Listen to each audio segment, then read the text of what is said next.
what is SuperCool and what are you guys doing with that over there? Yeah, SuperCool is media company, podcast, newsletter, YouTube, getting into events, really with this premise that we are in a new moment, a new era around climate. A lot of people say, well, can we solve climate? Or if we're going to solve climate, do we have to sacrifice? Our view is that we're actually in this moment of adoption. There's been over a decade of nearly 2,000 climate tech companies that have raised growth stage capital. Not all of them have succeeded, but many have, and their technologies are now commercially available and scaling. You've got trillions of dollars literally invested globally now, year after year, in clean energy technologies, and you have thousands upon thousands of cities worldwide that have implemented climate action plans, turning their cities or portions of their cities into living laboratories for really interesting change. And so we think we're in this moment where the evidence says we can solve climate, we can cut emissions, we can grow profits, and we can enhance everyday life at the same time. And this is well underway. We kind of case study that, tell those stories so that people can go out and implement those solutions in their businesses, organizations, and cities. Excellent. And I want to talk a little bit about the podcast, some people you're talking with, but your background is really interesting. I found, I saw that you had a TV show and a lot of stuff around this, around the brand of the Lazy Environmentalist, back in, looks like around 2009-ish on the Sundance Channel. I did find a clip, by the way. So, because I'm like, if there's media, I'm going to find this thing. And apparently that was really hard, giving out how long ago it was. But yeah, what was the idea of the Lazy Environmentalist back in the day under that brand? Yeah, I mean, the through line for me for 2 decades has been, how can we either build and communicate and identify solutions that enable us to live as well as we possibly can while reducing our carbon impact, and enable future generations to do the same. Oh, yeah, you found our little screener for the intro. And so the Lazy Environmentalist actually came out of a modern design, sustainable furniture company I had started in DC, moved it to New York. It was called Vivavi, like live life. And my first employee on her last day working for me, she wasn't moving up to Brooklyn when I moved there in 2004, called me out for being a actual terrible environmentalist in my personal life. Mm-hmm. And she's like, look, you're not my boss anymore. I'm going to tell you exactly how I feel about you. You are always in the shower. You barely recycle. You're going to throw your bed out. I took it to the homeless shelter. Yeah, you're selling all this green stuff, but you're basically like the worst environmentalist I've ever met. And like, you're a giant hypocrite and I don't understand you. Like, what is your deal? And that was all fair, all accurate. And so I decided to own it, wrote a little blog entry. I was like, look, I do my best thinking in the shower. I take long showers. I know I'm using energy to heat the water. I know I'm using a lot of water. I need a really awesome low flow shower head with great water pressure. I'll buy it. I want an Audi TT convertible. If it's biodiesel, hydrogen, electric, I don't care about the tech. But if it's like green and it's what I want and I can afford it, I'll do the green thing. I care, but I'm lazy. I need convenience. I'm an American. I'm a lazy environmentalist. And obviously, I mean, it hit a nerve. And so I got to New York. Someone called me up and said, hey, let's turn this into a little radio show. I said, great. I don't have a marketing budget. I'll happily do a radio show. The content was right.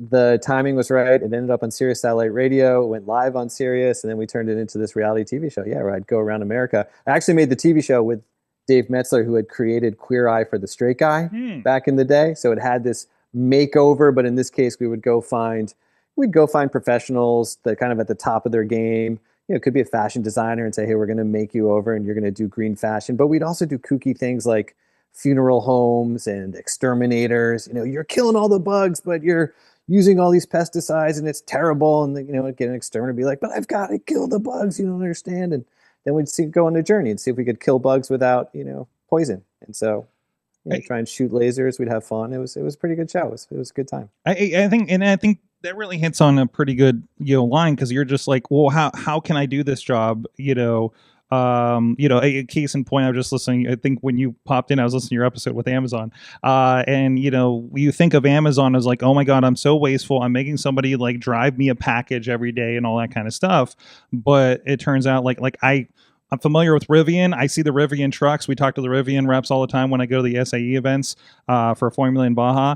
So I know that that's a better option, and we're seeing more and more of those trucks on the streets. So I guess I feel less guilty about that now. So kind of situation. Yeah. But you do see that, like that. I think that is interesting to say. Well, the companies are doing this, therefore, or. But I guess it is a question also of like a regular person doesn't have a lot of money to buy like a biodiesel car, an EV car, things like that, the things in the house and stuff like that on a tight budget, especially in this economy. What can other than sorting your recycling, what can somebody do? What are the little things that's affordable that people could do for themselves? Well, it's a really good question. I mean, I think there's still a lot that individuals can do. I think Mm-hmm. honestly, one of the big things you can do is think about where you park your cash. Mm-hmm. Most of the major banks in America and across the world today actually are still underwriting a lot of fossil fuels, but there are other options. There's Climate First Bank that has savings accounts with pretty high interest rates on their savings accounts. You could park your money there. I mean, Mm-hmm. it's FDIC backed and you earn a nice return on your cash, and they don't underwrite fossil fuels. They underwrite renewables and solar energy projects. And that's probably the easiest thing to do because we don't, it doesn't impact our daily life. It's just really like moving, some screens on a computer, and suddenly you're probably having more of an impact just by that choice than many other things that you could, if you were like, should I buy this instead of that? I mean, it probably doesn't make as much of a difference. Yeah, But I would yeah. think about finances. That's a good starting point. I never fathomed my bank could be an environmental issue. As long as I'm not doing crypto or something, right? Generating all those bits and whatever that they need to Even do. crypto, man. I mean, crypto, we did a show in the fall with this company, CleanSpark, Mm-hmm. publicly traded crypto miner, because I wanted to understand what is the impact. We hear Yeah. all this impact, right? But they use a lot of nuclear energy. They have a lot of their mining operations in Georgia where that nuclear energy wouldn't necessarily get used otherwise. Mm-hmm. And so everything's far more gray, than I think most people think. There's where it's everyone's like, oh, crypto's terrible. They're crushing the planet. AI, so much Yeah. energy. There's really so much more to the story than that.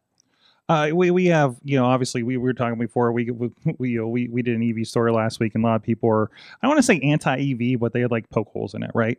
I've had plenty of those conversations, right? And obviously we talk about them involved with we're just talking about Formula SAE EV, and the question has always come up to me is like, well, how are we going to solve these problems of the battery technology, what we do with the materials? They're worse than anything else, and the grid and everything. And to me, it's like, listen, like I go do a workshop every year with 250 kids in a room literally trying to figure this out. I think we're going to be okay, because as long as there's money to be made in doing something cleaner, which all signs point to yes, when it comes to something like this, and it feels like that's kind of the path we would end up anyways, right? Well, I mean, I would say a few things. One, Sure.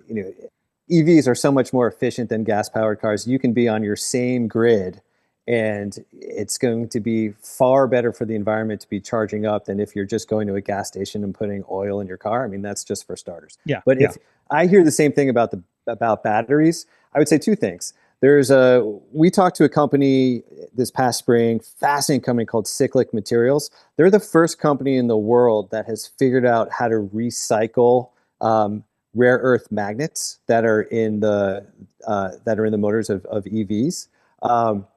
So the batteries, right? All of those now are starting to flow through recycling streams, and we're actually starting to move to a place. And other countries have done this out of necessity, like Taiwan, because they're an island. But urban mining, right? We've got all of this waste here. It's not necessarily going to a landfill. In fact, a lot of those materials are extremely valuable. So you have Cyclic Materials figured out how to get the rare earth magnets. When they're recycling, when an EV is getting recycled, or the motor is getting recycled, all of that stuff gets reused. Mm-hmm. Then you've got companies like Redwood Materials, a former Tesla guy who's basically built the largest battery recycling plant probably on planet Earth. It's also out in Nevada, not far from where Tesla has their Gigafactory.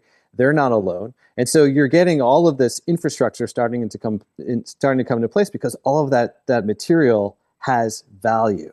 And so I think the naysayers who are like, well, there's all this waste, you can't do anything with the batteries. I mean, one, that's just simply not true. And then the other thing I would say is, like, you're actually starting to see in places like Texas, because they have kind of the wild west of power grids, kind Yep. of like anything goes. So a lot of stuff gets done first there. You actually have utility scale battery storage, where the batteries that are being used are used electric vehicle batteries. So on the grid, helping to stabilize the grid, helping to capture all that solar and wind during the day that otherwise might go to waste because there's not enough people on the grid to use it. Yeah. It's actually getting stored in old EV batteries for use when people come home later at night and they start cooking and firing up all their stuff in their house. And so this is changing so fast. It's really a lot of misperceptions that there are these huge problems that are, I think, like you said, Mike, that are insurmountable. Yeah. You've got entrepreneurs, scaling up solutions right now.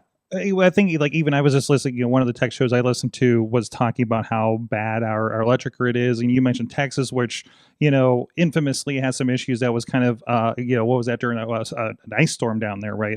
A year or so ago. And they say that's, due to deregulation and how they handle it and everything like that. But are you telling me that, like, is that the same thing that led to that problem is also leading to this solution? Am I interpreting that? Am I interpreting that right? I wouldn't necessarily say, if you're saying the underlying dynamic that Texas wants to do things Texas's way. There you go. Then that, I would say, yes, right? You will get positives and you will get negatives. But to say that it was reliance on wind or renewables that caused that situation, I think that would be a gross exaggeration and highly debatable. Mm-hmm. And I think it just gets into a place where people are coming to that particular debate with entrenched views that they're not going to change no matter what the evidence says. Yeah, right? I'm with you on that. Yeah. So it's an ideological debate. It's I was just waiting for people in the comments to connect those dots, and I want to make sure we got in front of it. But you do see the reason why you have so much wind in Texas is not because Democrats were descending on the state and like, oh, we got to get more wind. It was George Bush who said, geez, we got to get smart on this, right? And when he was governor, and there's actually a lot of reasons why it's very affordable. And actually, when you look globally today, the two cheapest forms of new electric generation are solar and onshore wind. And solar is actually on a learning curve, right? On a cost decline curve, where if you extend that for another decade, I mean, it's gone on for 5 or 6 decades. Yeah. So it might change, right? It might not stay on this learning curve, but if it stays on this learning curve, where you get to a decade from now is trivially cheap energy, like abundant energy. Like, everyone who likes sci-fi should be rooting for solar to get there, because what that could unlock, simply by just suggesting that, well, the trend that's been on for 5 or 6 decades holds, could be really like the sort of the stuff of fantasy. I mean, you want to desalinize, water. Think about what you might want to do. Like, the sci-fi future, you only get there with just with abundant, trivially cheap energy. And so in my mind, what's happening with clean energy technologies today is the costs are becoming, to a place where it's hard just on the economics alone to move away from renewables, which is why you see globally $2 trillion invested in clean energy in 2024. It's why the International Energy Agency is still saying, despite what's happening with the One Big Beautiful Bill here in America, $2.2 trillion is going to get invested globally in 2025, because these are the cheapest forms of energy in the world today. And I just find, to me, it's like, it's not a political argument. It's just like the costs are the costs, and if you want to generate energy as cheaply and abundantly as possible, pick those sources. You will invariably be moving toward renewables. Tremendous. Yeah, and also when it comes to AI, the explosion of AI will increase the amount of energy we need to use more than it was expected. which can be an issue because we don't have, older power plants are shutting down, and we need to hit everything.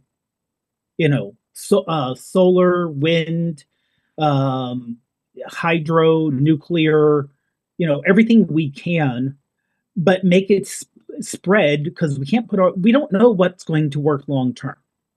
We don't know 10, 20 years down the line what's going to be best. So we need to spread out so we can hit everything as much as possible. And so I put a link in the doc for a website called Project Sunroof. So you can put in your address, and this is run by Google. So, trust it depending on how much you trust Google. Mm-hmm. And what it'll do, it'll tell you, based on your home and how much you actually pay per month in electricity, how long it'll take you to pay back an investment in solar. And it actually goes down to be like, here's the address. I plugged in a not my address here just to get an idea what this looks like. Okay, so that's pretty cool because I've had that too. Because I've had the hey, we can completely do this, and we talk to like the hey, we'll put free solar on your roof, and they're like, yeah, your roof's not big enough, and you have a chimney. I'm like, oh, thanks, I guess. But also that was like a decade ago, so maybe be worth me looking at this again, right? I got to put a new roof on the thing anyway, so so might as well, right? And I also find it fascinating because I come from north of Pittsburgh. I come from farmland, and a friend of mine gave me the heads up, and I talked to my sister when I visited.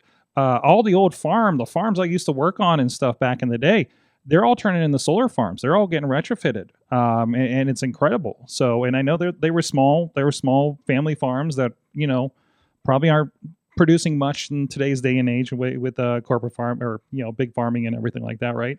So it's been interesting to see like even like my old dirt road back home is becoming part of this situation here. So I think it's really good to see. So Mike, if I could, there's actually a project in Pennsylvania. I believe it's in Steelton, Pennsylvania. Which I think is near probably the suburbs of I think it's down in western Pennsylvania somewhere. First town in America to go all electric with their student bus transportation system and have it run on solar power, by a solar farm. Yeah, that's in their town. And so I just think that's so interesting because there's this view that, this is a bi-coastal thing, but, does this really work in the heartland? Like you said, you see, farms also moving to agrivoltaics where they have solar and you can still farm crops or have sheep or like have, multiple things happening on land.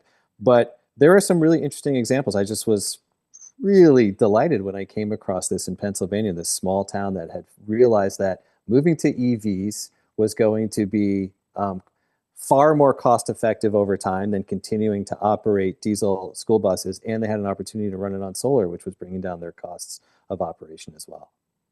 Yeah. So there's all these interesting use cases, right? And I guess we're already benefiting from technology. You talk about the 5 decades of solar that we've been through. The fact that we can get into an EV car and go 200 miles on a charge or whatever the case may be.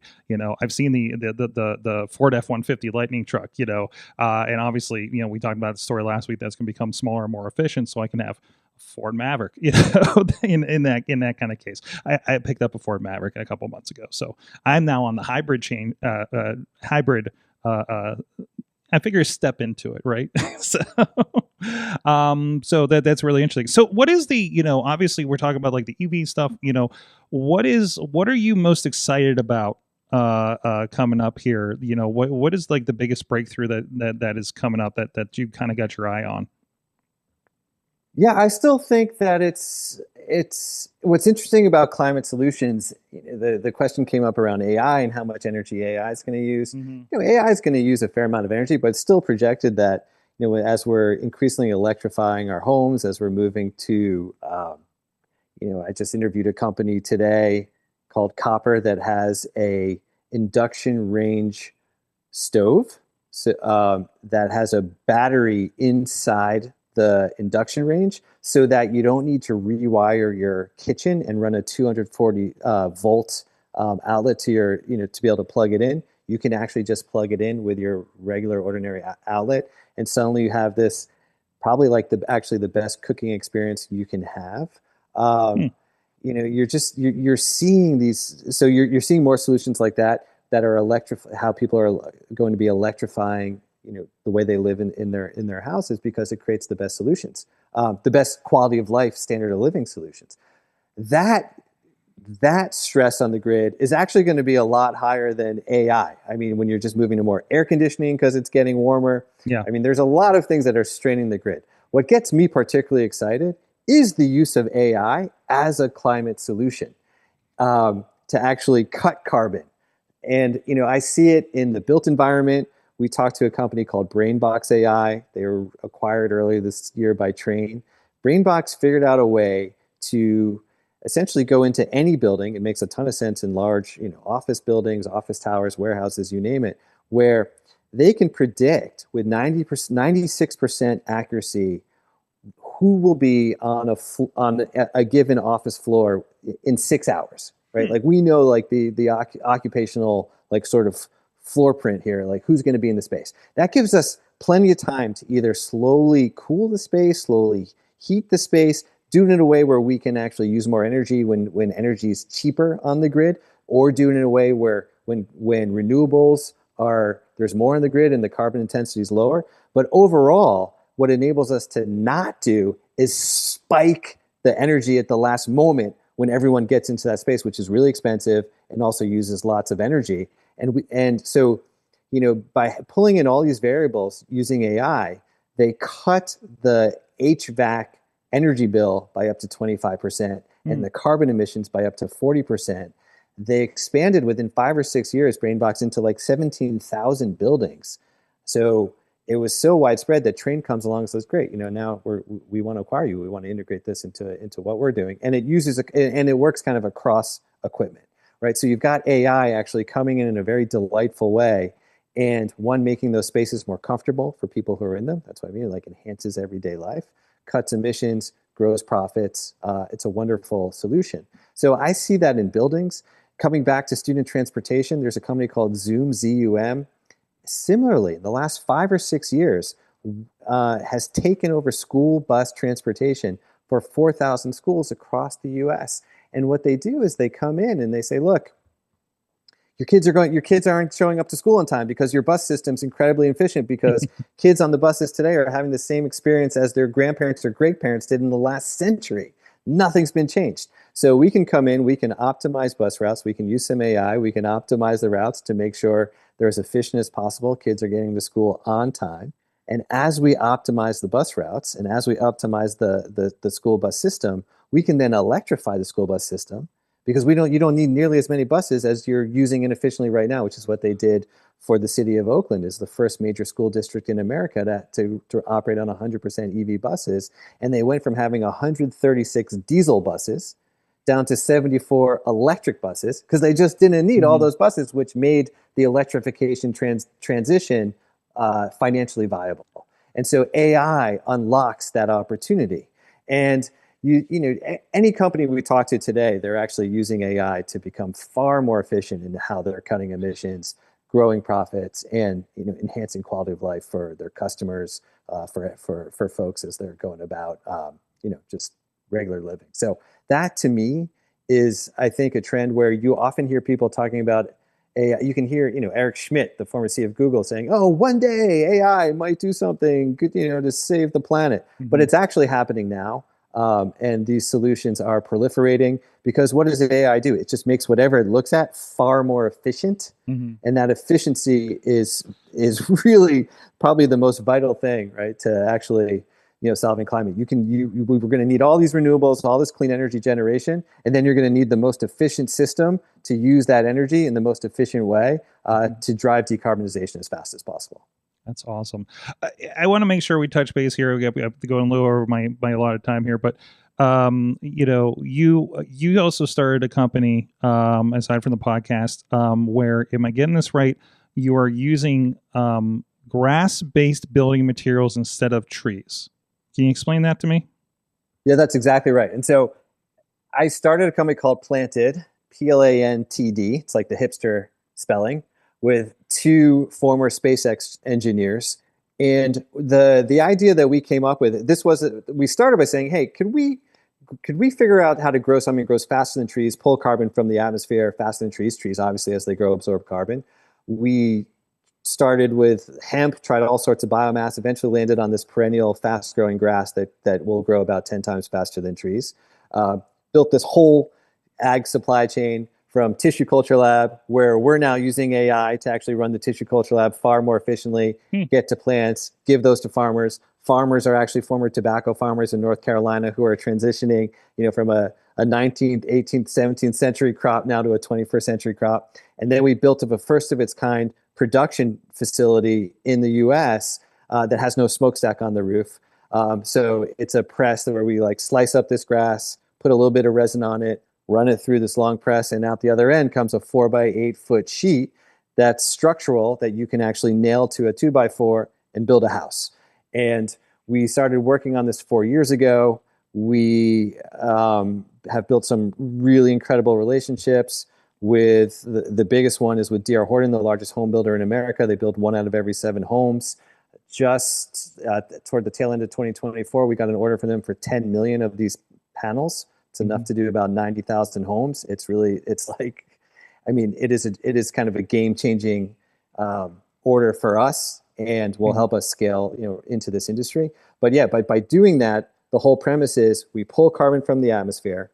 We don't give it back up a smokestack, so we actually store more carbon in these panels than we emit during the manufacturing process, which enables us to say these are carbon negative, meaning the more you build with these panels, the more you're actually pulling carbon from the atmosphere and locking it away, while you're also getting a house that's less, let me say it differently, it's more resistant to moisture, that actually has some really cool properties that embedded in our panels as well. It's very cool. You're the conversation I needed today, because as we were discussing before, I feel like there's nothing but negative, like AI's taking all of our energy, all this important stuff's getting canceled from the top down. We're going back to coal mines and God knows what else. So thank you for reassuring me that there's still some great work going on out there. Where can people follow what's going on with you, and where to follow this discussion further? Yeah, thank you. First of all, this has been awesome. For anyone who wants to follow SuperCool, our website is getsuper.cool. Podcast is on every channel. We do a weekly newsletter where we also go deeper, these like climate business briefings to talk about what's working today, what's scaling, who's doing it, and how you can find out more. That's probably the best place. Planted is plantedmaterials.com. Anyone wants to check out that venture. And then we are on all social. I tend to spend the most time on LinkedIn, so anyone who's interested could find me there. Excellent. Thank you so much, Josh Dorfman of SuperCool. Which how'd you come up with SuperCool? Why SuperCool? I had a bunch of terrible names, but I really was looking for that thing that was like that just captured the essence of what I think this is. If I tell you about, every week I feel like I'm talking to companies where it's like, oh my gosh, you've got an induction range that has a battery in it, and now you have this awesome cooking experience, and you don't have to rewire home. That's super cool, right? So it's seems to fit the conversation, and of course we've got to cool things down a little bit, right? Take the temperature down. Yeah. And people like say super cool, so I feel like I get free branding, very often. I feel like we're on the same page of our branding, like a name that is positive, but maybe doesn't entirely tell you what the podcast is about, but still fits. You know what I mean? like we're on the same page, right? AwesomeCast, what's this about? Awesome things was a tech podcast. And that's right. So, it's awesome. It's just awesome. Well, if you want to stick around, we got to get into our awesome things of the week. We're going to talk about. We do have some more of the. You can't see it beside the microphone. We did get some of the Hello Kitty Ninja Turtle toys.